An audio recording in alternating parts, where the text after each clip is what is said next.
enfin toutes les pièces nécessaires pour notre gilet, il va falloir maintenant passer à la couture et à l'assemblage. Un petit conseil, faites bien attention lorsque vous allez assembler vos parties, de bien coudre sur l'envers, ça c'est très important, et bien regarder la face des côtes, parce qu'il y a une face où les côtes sont moins jolies, l'autre face où elles sont beaucoup plus belles, donc n'oubliez pas de bien vérifier ces petits détails avant de commencer votre couture. Dans un premier temps, nous allons assembler ensemble la partie dorsale et les deux parties donc, qui forment le devant et les flancs. C'est très facile, ce sont les trois parties où il y a donc un bord jersey au bout. Pour un effet de style sur mes deux bandes qui font le devant et les flancs, j'ai fait au bout une extrémité du même motif que mes manches pour avoir une continuité lors de l'assemblage. Mais maintenant, évidemment, ce n'est absolument pas obligatoire de suivre ma façon de faire. Vous pouvez changer les coloris, la disposition, c'est à vous de voir. On peut maintenant passer à la couture des manches. Je vous conseille de préassembler les pièces avec des épingles parce que pour coudre les manches, il faut bien faire attention et penser au fait que la moitié de la manche sera cousue sur la partie du dos et l'autre moitié sur le devant. Donc il va falloir rejoindre le début, puis laisser une partie ouverte où il y aura la manche évidemment et refermer le flanc. Donc il faut bien penser à ça avant de commencer la couture. Pour faciliter les choses, je suis partie du bas du gilet. J'ai assemblé mes deux morceaux en remontant.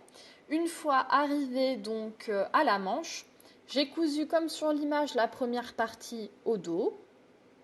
Puis ma deuxième partie qui est le flanc à mon autre partie de manche.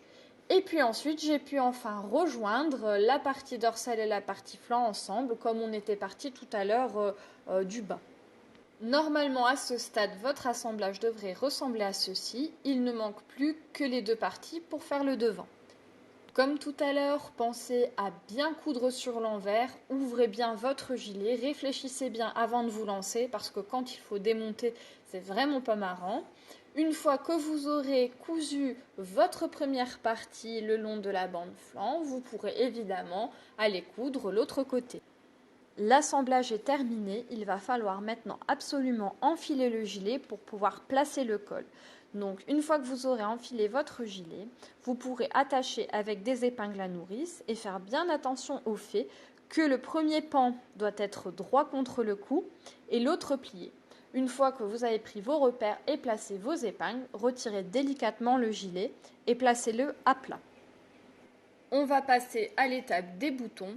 Pour cela, prenez évidemment bien vos mesures, mettez le nombre de boutons que vous souhaitez.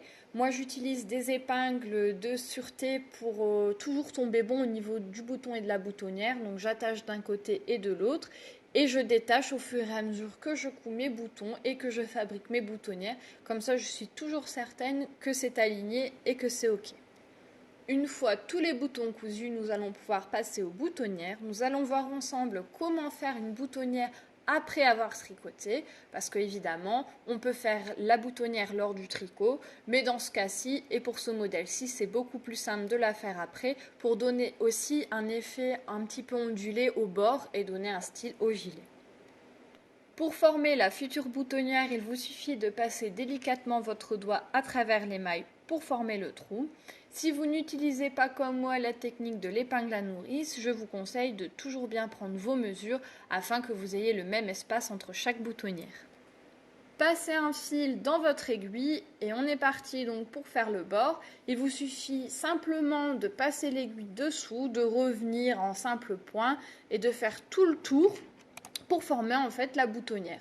Donc faites quelque chose de régulier et puis une fois que vous êtes arrivé au bout, il vous suffit de joindre vos deux fils avec deux petits nœuds serrés et de couper au plus près. Le gilet est bientôt terminé, nous avons maintenant tous les boutons, toutes les boutonnières. Moi j'ai rajouté pour la fermeture en haut du col un bouton un petit peu plus gros et j'ai évidemment fait la boutonnière en adéquation avec le bouton. Afin de permettre la tenue du col un peu originale de ce gilet, il va falloir faire une petite boutonnière un peu spéciale. Donc on va faire une boutonnière au coin supérieur de la bande donc du devant. De la même manière que les boutonnières précédentes, j'ai passé mon doigt dans le coin pour avoir donc un petit tour de maille et j'ai fait la boutonnière avec exactement la même façon de faire. Il suffit maintenant de bien regarder où tombe la boutonnière afin de pouvoir aller coudre le bouton. Le gilet va maintenant pouvoir être porté.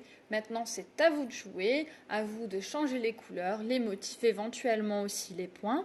Si vous aussi, vous aviez envie d'avoir un modèle de gilet plus original et plus moderne, j'espère que ce tuto vous aura aidé à obtenir ce résultat.